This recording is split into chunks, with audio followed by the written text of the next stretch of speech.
السلام عليكم ورحمة الله وبركاته. إن الحمد لله نحمده تعالى ونشكره ونتوب إليه ونستغفره ونعوذ به من شرور أنفسنا من سيئات أعمالنا. من يهده الله فهو المهتد ومن يضلل فلن تجد له وليا مرشدا. ونشهد أن لا إله إلا الله وحده لا شريك له له الملك وله الحمد يحيي ويميت وهو على كل شيء قدير. ونشهد أن سيدنا ونبينا ومولانا محمدا عبد الله ورسوله سيد الأولين والآخرين خاتم الأنبياء والمرسلين إمام المتقين وقدوة الصالحين صلوات الله وسلامه عليه وعلى آله وصحبه ومن اهتدى بهديه إلى يوم الدين. أما بعد فأعوذ بالله من الشيطان الرجيم. بسم الله الرحمن الرحيم. يا أيها الذين آمنوا اصبروا وصابروا ورابطوا واتقوا الله لعلكم تفلحون. صدق الله المولانا العظيم. الحمد لله আল্লাহ পাকের মেহেরবানি, আল্লাহ পাকের ইহসান। আজ আমাদের রিয়াদুস সালেহিন মিন কিতাবি সাইয়্যিদুল মুরসালিন কিতাব থেকে 40তম দার্স। আমাদের আলোচনা চলছে বাবুস সাবর থেকে 30 নং হাদিসের উপরে। হাদিসটি একটি দীর্ঘ হাদিস। এই হাদিসে অনেকগুলো বিষয়, খুব জরুরি কথা, অনেকগুলো বিষয় আছে। কিছু বিষয় আমরা আলোচনা করেছি, বিশেষ করে জাদু এবং জাদুর আহকাম সম্পর্কে কিছু। তো এই হাদিসে আরও অনেকগুলো বিষয় রয়ে গিয়েছে, সে বিষয়গুলো আমরা ইনশাআল্লাহ আলোচনা করব। তো এই হাদিসের মধ্যে শুরুতে একদম শুরুতে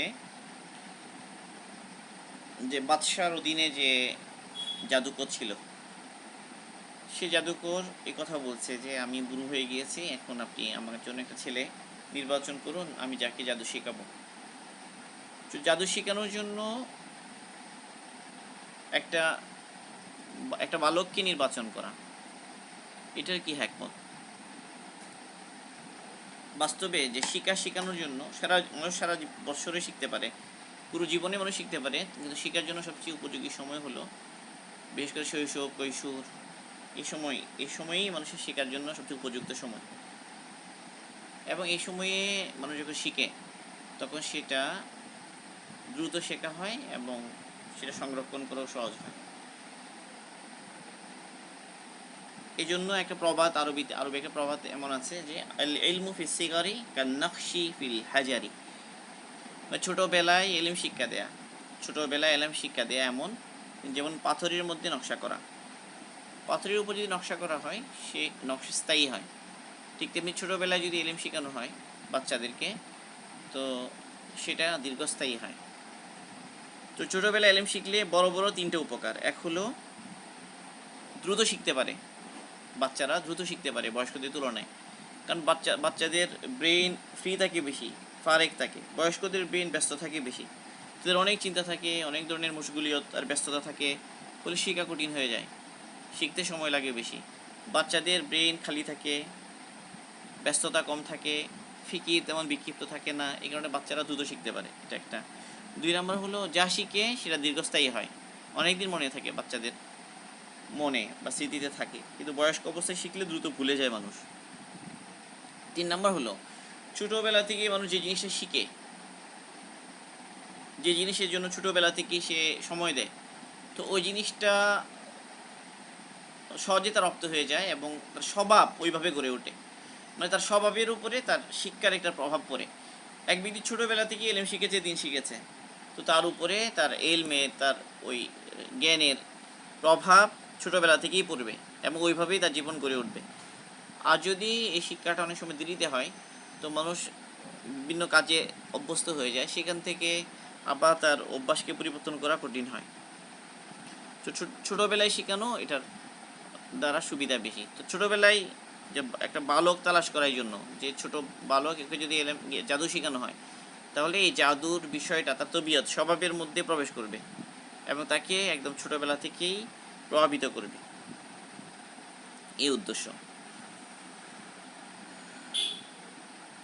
এরপরে যেটা এখানে, যাই হোক, তাকে তো জাদু শেখানোর জন্য দেয়া হলো পথে রাহেব। তো রাহেবের সাথে তার দেখা হয় পথে। তো রাহেব বলতে সাধারণত যারা ইবাদতের জন্য সময়কে ফারেক করেছে, অন্য সব ব্যস্ততা বাদ দিয়ে আল্লাহ পাকের ইবাদতের মধ্যে নিজেকে নিয়োজিত করেছে।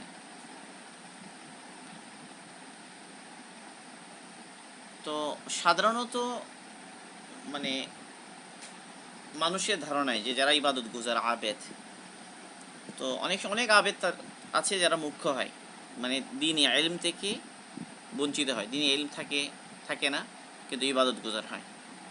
আবার অনেক আবেদ এমন আছেন যারা প্রথম জামানায় ইলম শিখেছেন, দ্বীন শিখেছেন। তো আবেদ আর রাহেব বললেই যে কেবল দুনিয়া থেকে বুজুর্গ ইবাদত গুজার, ইলম থেকে মাহরুম, সবসময় এরকম হয় না।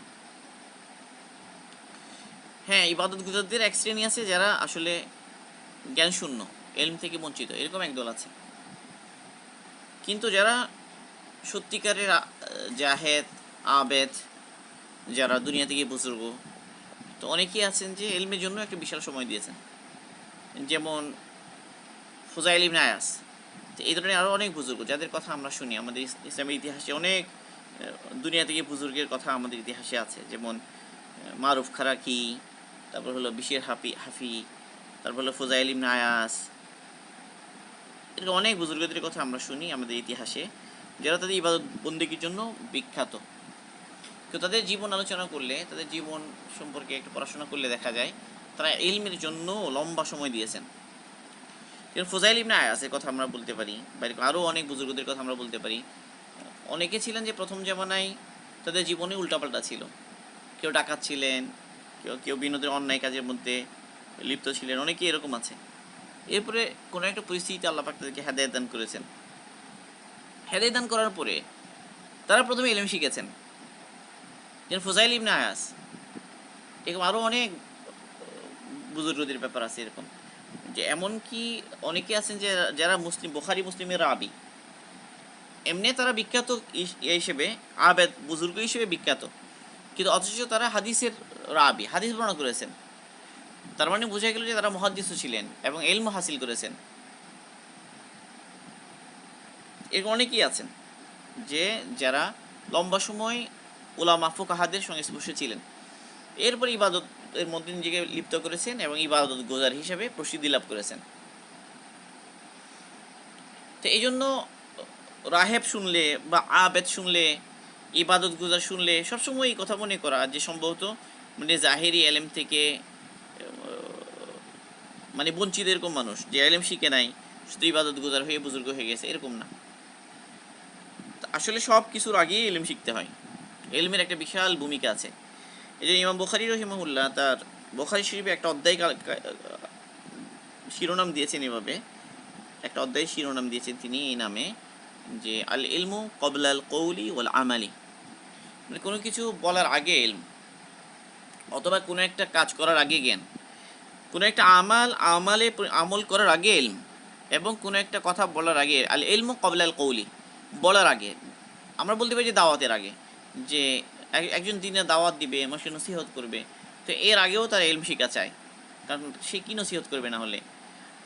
আরেকটা বিষয় হলো, আপনার এখান থেকে আরেকটা কনফিউশন তৈরি হতে পারে, তাহলে কি যে ব্যক্তি পরিপূর্ণভাবে ইলম শিখেনি সে কি দাওয়াত দিবে না?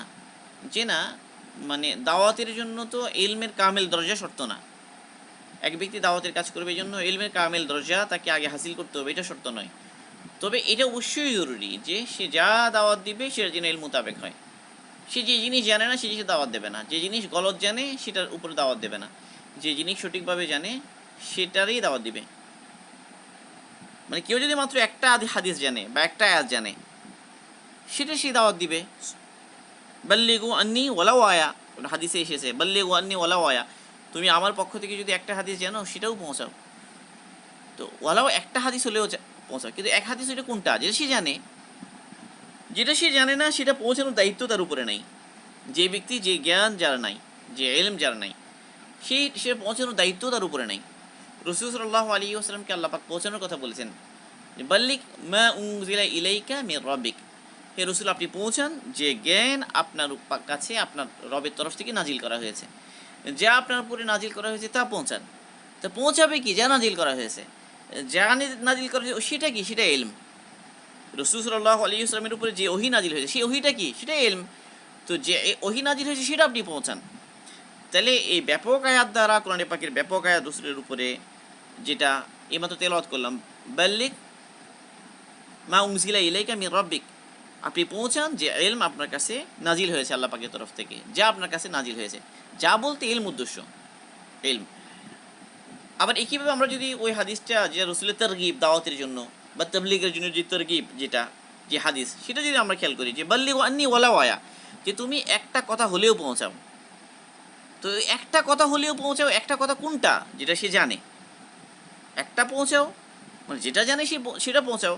তার মানে এলমের দাওয়াতের আগে এলম জরুরি। ইমাম বুখারী রাহিমাহুল্লাহ যে বলছেন যে দাওয়াতের আগে এলম জরুরি, সে কথা তার উদ্দেশ্য কি, যে সে যা দাওয়াত দেবে সেটা সে জেনে বুঝে শিখে তারপর দাওয়াত দিবে। একদম যে জিনিস জানেই না, তার এলমের মধ্যে যে জিনিসটা নাই, টোটালি কোনো আইডিয়া নাই, সেটার ব্যাপারে সে দাওয়াত দিতে গেলে তো সে ভুলই করবে, এখানে তার ভুল হয়ে যাবে।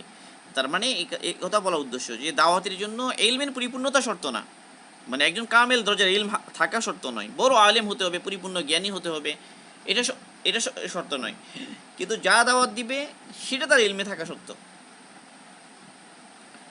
আর আল ইলমু ক্বাবলা আল কওলি, একটা গেল বলার আগে ইলম, আরেকটা হলো আমালের আগে ইলম। তাহলে এক ব্যক্তি দুনিয়াতে কি বুজুর্গ হবে, ইবাদত বন্দেগীর জন্য নিজেকে ফারেক করবে, তো এটার জন্য শর্ত যে আগে ইলম শেখা। কারণ এক ব্যক্তি যদি সঠিকভাবে ইলম না শিখে ইবাদত বন্দেগীতে লিপ্ত হয়ে যায়, তাহলে বেশিরভাগ ক্ষেত্রে সে গোমরা হয়ে যাবে এবং শয়তান তাকে গোমরা বানিয়ে ফেলবে। শয়তান তাকে বিভিন্ন ওয়াসওয়াসা দিবে, বিভিন্ন ধরনের কাজের মধ্যে লিপ্ত করে দেবে, অথচ তার জানা নাই যে জিনিসটা ঠিক না বেঠিক, হক বাতিলকে ডিফারেন্সিয়েট করা তার পক্ষে সম্ভব হবে না। তো এই জন্য যে সন্ন্যাস জীবন যাপন করা, মানে এলম আমলের জন্য, ইবাদতের জন্য সব কিছু থেকে আলাদা হয়ে এক জায়গায় থাকবে, আসলে এটা উম্মতে মুহাম্মদের বৈশিষ্ট্য না, এটা ছিল মেনলি আগে জামানার যারা, বিশেষ করে খ্রিস্টান ধর্মে ঈসা ইসলামের অনুসারীদের মধ্যে এটা প্রবল ছিল। দুনিয়াতে গিয়ে বুজুর্গ ছিলেন তারা বেশিরভাগ। আর উম্মতে মুহাম্মদের মধ্যে অনেক রাহেব ছিলেন, অনেক ইবাদত গুজার ছিলেন, কিন্তু তারা এমন অবস্থায় ইবাদত গুজার হয়ে যাননি যে আগে এলম শিখেননি, এবং আগে এলম শিখেছেন, এলম শিখে পরে আমালের জন্য সময়কে আলাদা করেছেন। তো এই ধরনের মানুষ যারা এলম শিখে এরপর ইবাদত বন্দেগীতে আবদ্ধ হয়, এদের সোহবত যেটা, এদের সংস্পর্শ এটা খুবই উপকারী। এই জন্য আল্লাহওয়ালা বুজুর্গ যারা যারা আমলদার, তাদের সংস্পর্শ খুব উপকারী। তাদের অল্প সোহবত হক বোঝার জন্য, হকের উপর অটল থাকার জন্য সহায়ক হয়। তো এই জন্য রাসূল সাল্লাল্লাহু আলাইহি ওয়াসাল্লাম এক হাদিসে বলেছেন যে আমি কি তোমাদেরকে বলবো যে কার সাথে বসা তোমাদের জন্য উপকারী, কার সাথে বসলে, বা সাহাবারা জিজ্ঞাসা করেছেন যে আল্লাহ রসুল আপনি আমাদেরকে বললেন যে কার সাথে বসলে আমাদের জন্য ফায়দা হবে।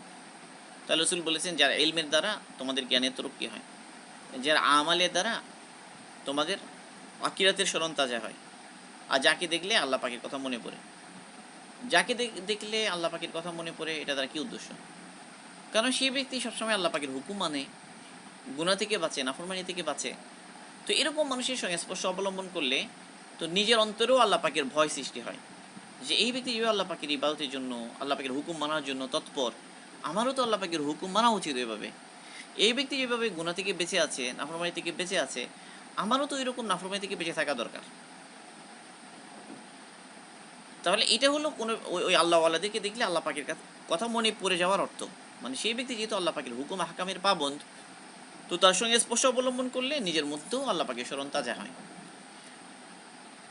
এটা একটা বাক্য। দ্বিতীয় কথা রাসূল বলেছেন যার ইলমের দ্বারা তোমাদের জ্ঞান বাড়বে, এরকম মানুষের সংস্পর্শ অবলম্বন করা। 3 নম্বর বলছেন যাদের আমলের কথা, যাদের আমাল দেখলে আখিরাতের কথা মনে পড়ে। মানে আমল করছে কি জন্য? আখিরাতের জন্য। তো আখিরাতের জন্য আমল করছে, আমারও আখিরাতের জন্য, আমার সামনে তো আখিরাত আছে, আমার সামনে তো জান্নাত জাহান্নাম আছে, আমারও আখিরাতের জন্য তৈরি হওয়া দরকার।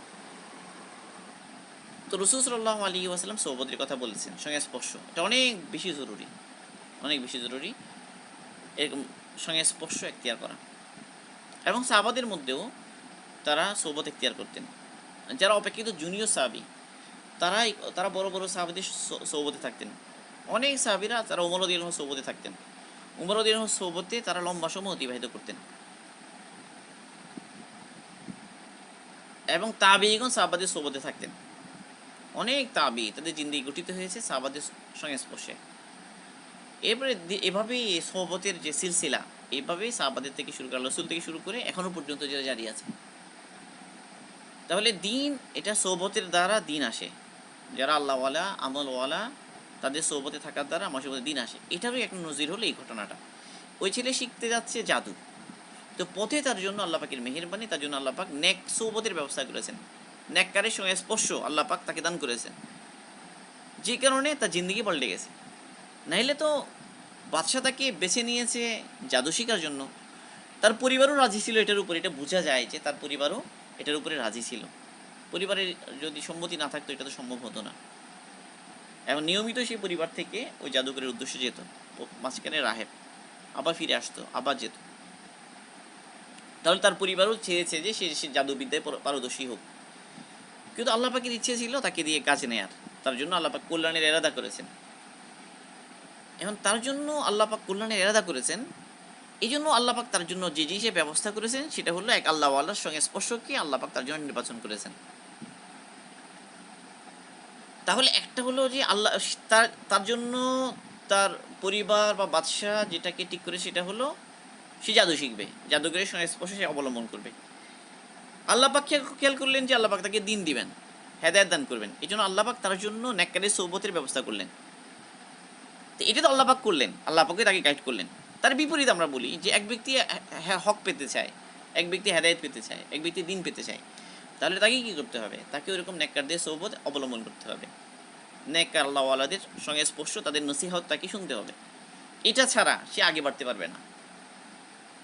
অনেক সময় মানুষ মনে করে যে আমি অনেক কিতাব পড়ে, বই পড়ে আমি শিখে ফেলবো। তো বই পড়া, কিতাব পড়া এগুলোর দ্বারাও তো কিছু জ্ঞান অর্জন হবে, কিন্তু আরেকটা বিষয় হলো যে আসলে যে কোনো জিনিস জ্ঞান, এটা আমলে আসা, এটা জিন্দেগিতে এটা বাস্তবায়িত হওয়া, এটার জন্য সংস্পর্শ জরুরি। এবং সৌবতের সাথে যখন মানুষ, নেক সৌবতের সাথে যখন মানুষ জ্ঞান শিখে, এলম শিখে, এটা তাড়াতাড়ি প্রভাব ফেলে তার জীবনে।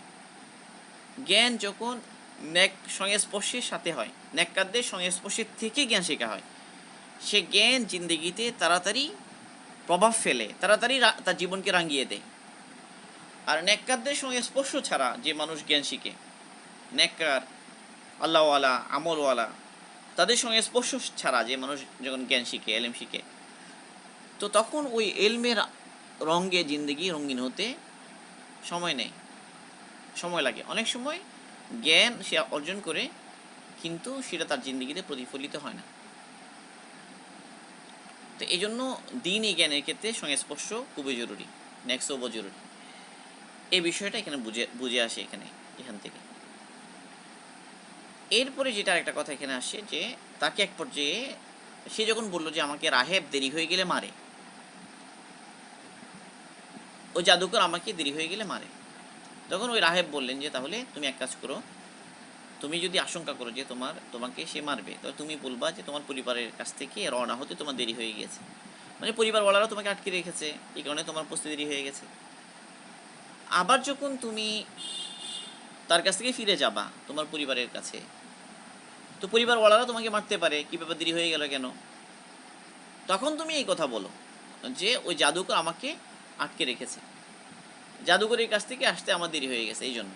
এখন এটা তো বাস্তবতার বিপরীত, আসলে মিথ্যা কথা একটা, এটা তো একটা মিথ্যা কথাই, যেটা তাকে জাদুকর তাকে রাহেব শিখিয়ে দিলেন। এখন এখানে এই মিথ্যা কথা বলাটা কেমনে জায়েজ হলো? এই মিথ্যা এখানে বলা এটা কিভাবে জায়েজ হলো? এটা একটা প্রশ্ন এখানে। তাহলে ফোকাহারা এই সমস্ত হাদিস থেকে এই কথা বের করেছেন যে যদি কখনো সত্য বলার কারণে মানুষ ক্ষতিগ্রস্ত হয় এবং হকের পথে বাধাগ্রস্ত হয়, তাহলে সেই ক্ষেত্রে হকের উপর থাকার জন্য, হকের পথে সাহায্যকারী হওয়ার জন্য মিথ্যা বলেও কি হয়ে যায়? জায়েজ হয়ে যায়। তাহলে মিথ্যা বলা জায়েজ হওয়ার ক্ষেত্রগুলো কি কি? তো এইটা একটা ক্ষেত্র যেখানে মিথ্যা বলা জায়েজ হয়ে গেল, মিথ্যা বলা জায়েজ। কারণ সে যদি সত্য কথা বলে, সে যদি বলে যে ওই রাহেব যার কাছে আমি দিনের কথা শুনি, যার কাছ থেকে আমি নসিহত নিই, এই কথা যদি সে জাদুকরকে বলে দেয় তাও শেষ, এই কথা যদি সে তার পরিবারবর্গকে বলে দেয় তাহলেও তার জন্য এই কল্যাণের ধারা যেটা এটা বন্ধ হয়ে যাবে, কারণ তারা কিছুতেই তাকে এই সুযোগ দেবে না। তার সময়টা তার বিপরীত। একটা প্রতিকূল পরিবেশে হকের উপর চলতে গেলে, যে তাকে এই প্রতিকূল পরিবেশে হকের পথে চলতে গিয়ে যেখানে কেউ চায় না হক, সেখানে হকের কোনো সোর্স, হকের কোনো হক শিকার, দিন পাওয়ার কোনো একটা সম্ভাবনা যদি সৃষ্টি হয়, তো এটার এটার জন্য যদি কখনো কখনো এমন হয়ে যায় যে সত্য কথাটা বলে দিলে, সঠিক কথাটা বলে দিলে আমরা মাহরুম হয়ে যাব, তো এরকম যদি সম্ভাবনা সৃষ্টি হয়, তো সেরকম ক্ষেত্রে মিথ্যা বলেও কি হয়ে যায়, জায়েজ হয়ে যায়। তো মিথ্যা জায়েজ হওয়ার এরকম আরও ক্ষেত্র আছে। যেমন যুদ্ধের ব্যাপারে শত্রুদের কাছে কোনো একটা তথ্য গোপন করা, সত্য কথা না বলে মিথ্যা বলা শত্রুকে। কারণ যুদ্ধ বেশিরভাগ ক্ষেত্রে হলো ধোকা, খেদা বলেছেন আল্লাহ রসুল। মানে হারাব, যেটা যুদ্ধ হলো খেদা, ধোকা। তো অনেক সময় দুশ্মনকে ধোকার মধ্যে ফেলতে হয় জয়লাভ করতে গেলে। তো এখন জয়লাভ করবে কি জন্য? এটা হকের জন্য, দুনিয়াতে হক কায়েম করার জন্য, দিন কায়েম করার জন্যই তাকে লড়াই করতে হচ্ছে। তো এই পরিস্থিতিতে সত্য কথা বলতে গেলে কি হবে যে শত্রু জেনে যাবে এবং শত্রু আমাদের সম্পর্কে জেনে আমাদের ক্ষতি করবে। এই অবস্থায় শত্রুর কাছ থেকে সঠিক তথ্য এটাকে কি করা, লুকিয়ে রাখা, এটা কি জায়েজ এবং এটা জরুরিও হয়। এটাই হচ্ছে যে ইনফরমেশনকে, এই তথ্য লুকানো, মানে তথ্য একটা অনেক গুরুত্বপূর্ণ বিষয়। তথ্য, ইনফরমেশন, এটা যথাযথ ইনফরমেশন সংগ্রহ করা এটাও জরুরি, এবং আমাদের ব্যাপারে দুশ্মনের কাছে সঠিক ইনফরমেশন না যায় এটার জন্য সতর্ক থাকা এটাও জরুরি। এই জন্য গোয়েন্দার যে সিস্টেম, এটা একদম প্রথম জামানা থেকেই প্রচলিত আছে। রাসূল সাল্লাল্লাহু আলাইহি ওয়াসাল্লাম নিজেও স্বয়ং গোয়েন্দা নিয়োগ করতেন, এবং দুশ্মনেরা ওরাও গোয়েন্দা নিযুক্ত করতো, এবং তাদের ব্যাপারে রাসূল সাল্লাল্লাহু আলাইহি ওয়াসাল্লাম সতর্কতা এখতিয়ার করতেন। তাহলে এটা একটা ক্ষেত্র যে দুশ্মনের কাছে যদি আমাদের তথ্য চলে যায়, আমাদের সম্পর্কে সব কিছু দুশ্মনের কানে চলে যায়, তাহলে আমরা ক্ষতিগ্রস্ত হব। এই দুশ্মনের ক্ষতি থেকে বাঁচার জন্য এইভাবে সঠিক তথ্য তাদেরকে না জানানো, এটাও জায়েজ। 3 নম্বর হলো যে দুই ব্যক্তির মধ্যে সংঘর্ষ, মনোমালিন্য, দুই মুসলমানের মাঝখানে মনোমালিন্য, তাদের মধ্যে সম্পর্ক ঠিক করে দেওয়ার জন্য মিথ্যা কথা বলা, যে এমন কথা বলা যে সে তো তোমাকে ভালোবাসে, তোমার ব্যাপারে জিজ্ঞাসা করেছে, তোমাকে পছন্দ করে, অথচ এটা পুরো মিথ্যা কথা। এই ধরনের মিথ্যা দুজনের মধ্যে সম্পর্ক ঠিক করে দেওয়ার জন্য জায়েজ। কারণ দুজন মুসলমানের মধ্যে বিরোধ হওয়া, দুজন মুসলমানের মধ্যে সম্পর্ক নষ্ট হওয়া, এটা অনেক ক্ষতির জিনিস। বরং মুসলমানদের মধ্যে সৌহার্দ্য থাকা চাই, ভ্রাতৃত্ব থাকা চাই। তো এই ধরনের ক্ষেত্রে দুইজনের মধ্যে মীমাংসা করে দেওয়ার জন্য, দুজনের মধ্যে আপোষ করে দেওয়ার জন্য কিছু মিথ্যাও যদি বলা লাগে, তো এখানে মিথ্যা বলাটা নেকির কাজ হবে। দুজনের মধ্যে মনোমালিন্য হয়ে গিয়েছে, দুই মুসলমানের মাঝখানে, দুই বন্ধুর মাঝখানে, দুই ভাইয়ের মাঝখানে, এখানে একটা মিথ্যা কথা বলেও তাদের মধ্যে সম্পর্ক ঠিক করে দেয়া, এটা নেকির কাজ। মিথ্যা নেকির কাজ হচ্ছে, মানে আসল কথা হলো নিয়ত এবং ক্ষেত্র। নিয়ত এবং ক্ষেত্র খুব গুরুত্বপূর্ণ। এই কারণে এই ধরনের সিচুয়েশনে মিথ্যা বলো কি হয়ে যাচ্ছে, জায়েজ হয়ে যাচ্ছে। এক ব্যক্তি নিজের স্ত্রীর জন্য কোনো হাদিয়া এনেছে, সে হাদিয়াটা ধরা যাক যে 1000 টাকা, সে স্ত্রীকে খুশি করার জন্য যদি 2000 টাকা বলে, এই ক্ষেত্রে মিথ্যা বলাটা জায়েজ। তো মিথ্যা বলা জায়েজ হওয়ার কতগুলো ক্ষেত্র আছে, এই ক্ষেত্রগুলো। আসল কথা হলো এখানে মানে দেখতে হবে যে কোনটা বেশি লাভজনক, কোন দিকে লাভ বেশি। মানে আসলে এই যে মিথ্যা জায়েজ হচ্ছে দিনের কারণে, কিন্তু হকের জন্যই জায়েজ হচ্ছে। তাহলে এটা এর অর্থ না যে সব জায়গায় মিথ্যা বলতে হবে, এরকম না। কিন্তু রাসূল সাল্লাল্লাহু আলাইহি ওয়াসাল্লামের আদত ছিল, আল্লাহ রাসূল সরাসরি মিথ্যা বলতেন না। আল্লাহ রাসূল তাওরিয়া করতেন, মানে এমনভাবে একটা তথ্য পেশ করতেন যে ঠিক মিথ্যা নয়, মিথ্যা আল্লাহ রাসূল বলতেন না। আমি বললাম যে মিথ্যা বলা জায়েজের ক্ষেত্রগুলো বললাম, কিন্তু রাসূল সাল্লাল্লাহু আলাইহি ওয়াসাল্লাম মিথ্যা বলতেন না, মিথ্যা না বলে তাওরিয়া করতেন। তাওরিয়া, এটাকে বলা হয় তাওরিয়া। উলামাদের মধ্যেও এই ধরনের তাওরিয়ার অনেক উদাহরণ পাওয়া যায়। আল্লামা কাসেম নানুতুবি রহিমাহুল্লাহ, তো ইংরেজরা তো ওনাকে খুব খুঁজে বেড়াতো, কারণ ওনার উপর ওয়ারেন্ট ছিল এবং কঠিন শাস্তি দেওয়ার হুকুম ছিল তাদের তরফ থেকে। তো তিনি খুব সাদাসিধে বেশ অবলম্বন করতেন, সাধারণ মানুষের মতো চলাফেরা করতেন। মানুষ সহজে তাকে চিনতে পারতো না যে এত বড় আলেম, এত বড় আল্লামা, এত বড় জ্ঞানী মানুষ, এত বড় বুজুর্গ, মানুষ এটা বুঝতে পারতো না। সাধারণের সাথে মিশে চলতেন। এমনকি নিজেকে লুকিয়ে রাখার জন্য তিনি চায়ের দোকানও করেছেন, এরকম তথ্য আছে। তো একবার হলো কি, পুলিশ ওনাকে প্রায় ওনার নিকটে চলে এসেছে। এখন ওনাকে দেখে তো মনে হয় না যে ইনি আল্লামা কাসেম ইনি হবেন, এটা তো ওনার বেশভূষায় মনে হচ্ছে না। কারণ ধারণা মানে ওই জামানায় আল্লামা কাসেম মানে উনি অনেক বড় ব্যক্তিত্ব হবেন, দেখলে বোঝা যাবে যে ইনি আল্লামা কাসেম নানুতুবি। তো ওনাকে পুলিশে জিজ্ঞেস করলো তুমি কাসিমকে দেখেছো বা কাসিমের ব্যাপারে কোনো তথ্য তোমার কাছে আছে? তো তিনি ওনার অবস্থান থেকে কিছু পিছু হটলেন, কয়েক কদম পিছনে চলে গেলেন। কয়েক কদম পিছনে চলে তিনি বললেন যে কিছুক্ষণ আগে এখানে ছিল। ওই যে জায়গায় তিনি ছিলেন সেই জায়গার প্রতি ইশারা করে বললেন যে কিছুক্ষণ আগে তিনি এখানে এখানে তিনি ছিলেন। এখন যারা পুলিশ তারা মনে করলো যে এখানে ছিল কিছুক্ষণ আগে, এখন নাই, চলে গেছে। অথচ তিনিই মৌলানা কাসেম। রশিদ আহমদ গঙ্গোহী রহিমাহুল্লাহ একবার যখন গ্রেফতার হলেন,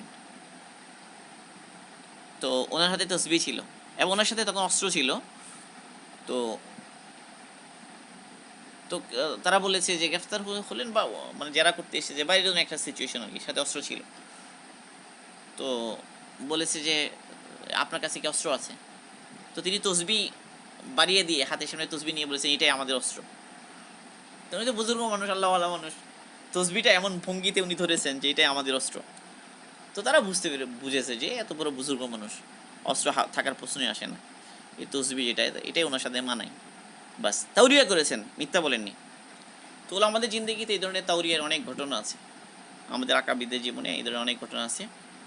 তাহলে মিথ্যা এটা কখন জায়েজ হয় এবং পারতপক্ষে মিথ্যা না বলে তাওরিয়া করা, এটাই হলো আদর্শ। বাকি মিথ্যা বলাও জায়েজ কিছু ক্ষেত্রে, যেমনটি এই ক্ষেত্রে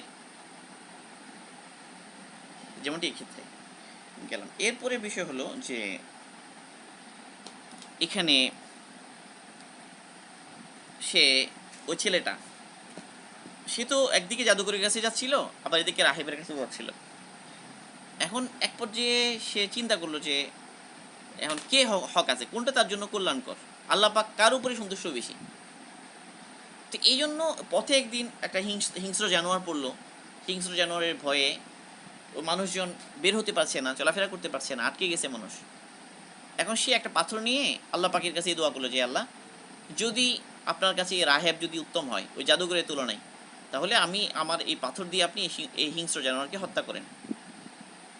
তো সে এরকম একটা মুহূর্তকে হক এবং বাতিল, কোনটা হক কোনটা বাতিল বোঝার জন্য একটা জরিয়া বা একটা উসিলা হিসেবে ব্যবহার করেছে। ইস্তেখারা যেটা এটা এরকম একটা আমাল, ইস্তেখারা যেটা এটা এরকম একটা আমাল যে ইস্তেখারার মাধ্যমে যে ভালো মন্দ যাচাই করা বা একটা সিদ্ধান্ত নেওয়ার ক্ষেত্রে কোনটা আমার জন্য কল্যাণকর হবে কোনটা ক্ষতিকর হবে, এটার জন্য সিদ্ধান্ত নেওয়ার জন্য ইস্তেখারা করা হয়। ইস্তেখারার বিষয়টা হলো এরকম যে মানুষ যখন আসলে সাচ্চা দিলে এখলাসের সাথে,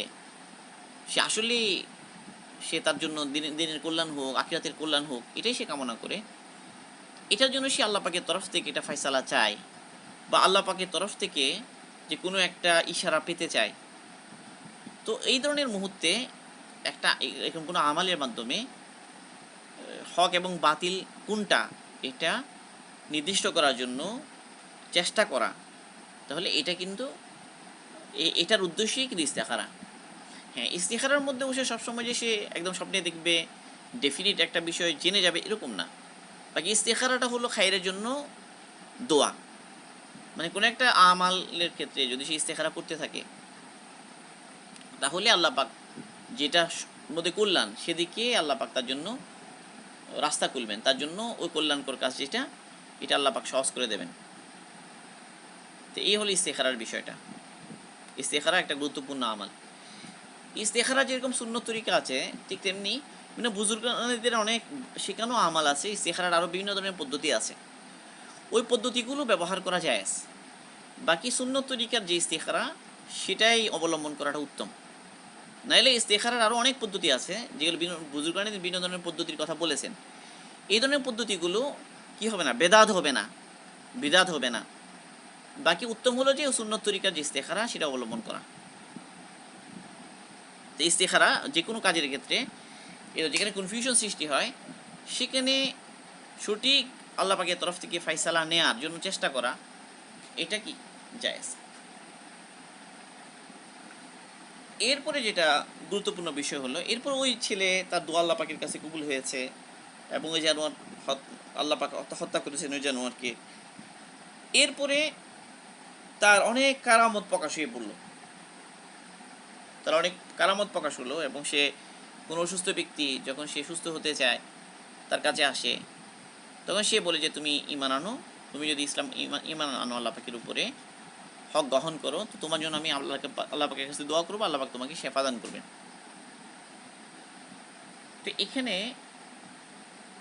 মানুষজন যখন তার কাছে এসে বলতো যে তুমি আমাকে সুস্থ করে দাও, যেমন ওই বাদশার নিকটে যে লোকটা বসতো, বাদশাহের মজলিসে যে লোকটা অন্ধ হয়ে গিয়েছিল, সেই লোকটা যখন তাকে এসে বললো যে অনেক টাকা পয়সা এটা আমি তোমার জন্য জমা করেছি, তুমি যদি আমাকে সুস্থ করে দাও তাহলে আমি তোমাকে সব টাকা তোমাকে দিয়ে দিব। তো এই মুহূর্তেও সেই কথা বলেছে যে আমি তো সুস্থতা দিই না, সুস্থতা দেন আল্লাহ পাক। সে আল্লাহ পাকের দিকেই নিসবত করেছে। তো নিজে যখন কারো যদি কোনো কল্যাণ নসিব হয়ে যায়, তো এই কল্যাণের নিসবত আল্লাহ পাকের দিকে করা এটাই নিয়ম। এই কল্যাণকে নিজের বলে দাবি করা এটা নেককারদের তরিকা নয়, বরং নেককাররা যে কোনো কল্যাণকে আল্লাহ পাকের দিকে নিসবত করে এবং আল্লাহ পাকে প্রকৃত করনেওয়ালা জাত, তার দিকেই সে মানুষকে ফেরায়, নিজের দিকে মানুষকে ফেরায় না। আর এই যে ঘটনাগুলো যে সে দোয়া করলে দোয়া কবুল হয়ে যেত এবং তার সাথে যাহা যা ঘটেছে, এগুলোকে কারামত বলা হয়। আউলিয়া কেরামের কারামত এটা হক। আহলুস সুন্নাহ ওয়াল জামার বিশ্বাস হলো, আকীদা হলো কারামাতুল আউলিয়াই হাক্কুন। কারামা শব্দের অর্থ হলো সম্মান। তাদের সম্মান বৃদ্ধি করার জন্য আল্লাহ পাক যে আশ্চর্যজনক ঘটনা ঘটান সেটাকেই কারামত বলা হয়। কারামতের দলিল কোরআনে পাকে আছে, মানে কারামতকে অস্বীকার করা এই জন্য যাবে না, কারণ কারামতের পক্ষে দলিল স্বয়ং কোরআনে পাকি আছে। বিশেষ করে মরিয়ম আলী ইসলামের যে ঘটনা সূরা মরিয়মের মধ্যে আছে, যে তিনি যখন আল্লাহ পাকের হুকুমে ঈসা আলাইহিস সালাম তার গর্ভে এলো, তিনি কুমারী ছিলেন, একটা কঠিন পেরেশানি ছিল। তো এই অবস্থায় তিনি আলাদা হয়ে গেলেন পরিবার থেকে এবং একটা জায়গায় তিনি ওখানে অপেক্ষা করতে লাগলেন এবং অনেক পেরেশানি ছিল, ওটা পেরেশানির মুহূর্ত। একটা কুমারী মেয়ে যদি হঠাৎ গর্ভধারণ করে, আবার নেককার মহিলা, তাহলে এই বিষয়টা তার জন্য কত কঠিন হবে সেটা কোরআনে পাকে আল্লাহ পাক বর্ণনা করেছেন। তো তার সান্ত্বনার জন্য আল্লাহ পাক ওখানে যা করেছেন, যে তার জন্য যেন সহজ হয় এই কঠিন পরিস্থিতি। তো এই জন্য আল্লাহ পাক জিবরাইলকে পাঠিয়েছেন ওখানে। জিবরাইল ইসলাম বলেছেন যে এই আল্লাহ পাক তোমার জন্য তোমার পায়ের নিচে তোমার এখানে ঝর্ণা চালু করে দিয়েছেন। এক হলো আল্লাহ পাক ওখানে ঝর্ণা চালু করে দিলেন, দুই হলো ওখানে একটা মরা খেজুর গাছ ছিল, তো ওটা সবুজ হয়ে গেল এবং আল্লাহ পাক তাকে বললেন যে এই যে খেজুরের ঢাল, এটা ধরে তুমি নিজের দিকে নাড়া দাও, তোমার জন্য তাজা খেজুর পড়বে। তো বলা হয় যে ওই গাছটা ছিল মরা আসলে। তো এখানে আল্লাহ পাক ঝর্ণা চালু করে দিয়েছেন। এরপরে ঝর্ণা চালু করে দিলেন, এরপরে সেটা খেজুর গাছটা তাজা হয়ে গেল, ওখান থেকে রোতাপ তাজা খেজুর পড়তে লাগলো। এবং বলা হয় যে নিফাসের সময়, নিফাস মানে হলো যে বাচ্চা প্রসব হয়ে যাওয়ার পরের যে সময়টা, এই সময় পোস্ট মেনোপজাল এই পিরিয়ডে সবচেয়ে উৎকৃষ্ট খাবার নাকি খেজুর, মানে খেজুর এই সময় খুব উপকারী। তো এটা তাফসীর নাসাফির মধ্যে এসেছে। তো এই জন্য ওনার জন্য আল্লাহ পাক খেজুরের ব্যবস্থা করেছেন। তো এগুলো সব কারামত ছিল, নিচে ঝর্ণা জারি হয়ে যাওয়া, এরপরে খেজুরের ব্যবস্থা হওয়া, এগুলো সব আল্লাহ পাক ওনার জন্য করেছেন। তো এগুলো সবই কারামতের দলিল। এবং এখানে শেষে এক মহিলা ঘটনা আসবে, সেই মহিলা যখন ওই আগুনে পড়তে যখন সে দ্বিধান্বিত ছিল, তার কোলের শিশু ছিল দুধের শিশু তার মাকে বলল যে মা তুমি হকের উপর আছো। তো এটা ওই মহিলার কারামত ছিল, আল্লাহ পাক ওই মহিলার সম্মানে এটা জিনিস ঘটিয়েছেন। তো কারামত এটা আল্লাহ পাকের তরফ থেকে প্রকাশ পায়, যার থেকে কারামত প্রকাশ পায় এটা এখানে তার কোনো নিজের বাহাদুরি নেই, এটা ঘটনা আল্লাহ পাক, সে নিজেতেই ঘটাতে পারেন না, আল্লাহ পাকই ঘটান। এটি হলো কারামতের ব্যাপারে আমাদের আইডিয়া। কারো পক্ষ থেকে যদি কারামত প্রকাশ পায় তাহলে সে কারামতকে কি করবে? সে কারামতকে বলে বেড়াবে না, বরং সে কারামতকে লুকিয়ে রাখবে। সালফে সালিহিন তাদের এই ধরনের কারামতকে তারা লুকাতেন, তারা এটাকে প্রকাশ করতেন না। যারা মিথ্যা কারামত বর্ণনা করে বেশিরভাগ ক্ষেত্রে তারা ভণ্ড হয়। ভণ্ডরা বানিয়ে কারামত প্রকাশ করে, কারামতের বয়ান করে বানিয়ে এবং তার আশপাশে যারা থাকে এদেরকে কারামত বর্ণনা করার জন্য লাগিয়ে দেয়। এই ভক্তরা ও পাবলিক জমায়, তারা ভক্ত জমায় এই ধরনের মিথ্যা কারামত বলে। কিন্তু যারা হক্কানি বুজুর্গানি উলামা ইকরাম, তাদের সাথে এরকম কোনো কারামত সংঘটিত হলেও তারা সাধারণত এটাকে লুকিয়ে রাখেন। মুফতি আজম ফয়জুল্লাহ সাহেব রহিমাহুল্লাহ তিনি এই কথা বলতেন যে যারা সত্যিকারের বুজুর্গানে দিন তারা তাদের কারামতকে ওইভাবে লুকান যেরকম মহিলারা তাদের বিশেষ করে মেনস্ট্রুয়েশন কালে যে কাপড়গুলোকে তারা ব্যবহার করে, যে প্যাড তারা ইউজ করে, এটাকে যেরকম মহিলারা লুকায়, ঠিক বুজুর্গানের দিন নিজের কারামত কীভাবে লুকিয়ে রাখেন। তো প্রসঙ্গ আরও রয়ে গেছে এখানে কথা, এই হাদিসে আরও কতগুলো বিষয় রয়ে গেছে, সেটা আমরা ইনশাল্লাহ আল্লাহ পাক তৌফিক দিলে কালকে আলোচনা করবো ইনশাল্লাহ। সময় যেহেতু আমাদের অনেক হয়ে গেছে, আল্লাহ পাক আমাদের সবাইকে সঠিকভাবে দিনের বুঝ হাসিল করার তৌফিক দান করুন এবং দিনের উপর চলার তৌফিক দান করুন। সুবহানাল্লাহি ওয়া বিহামদিহি, সুবহানাকাল্লাহুম্মা বিহামদিকা, আশহাদু আল্লা ইলাহা ইল্লা আনতা, আস্তাগফিরুকা ওয়া আতুবু ইলাইক।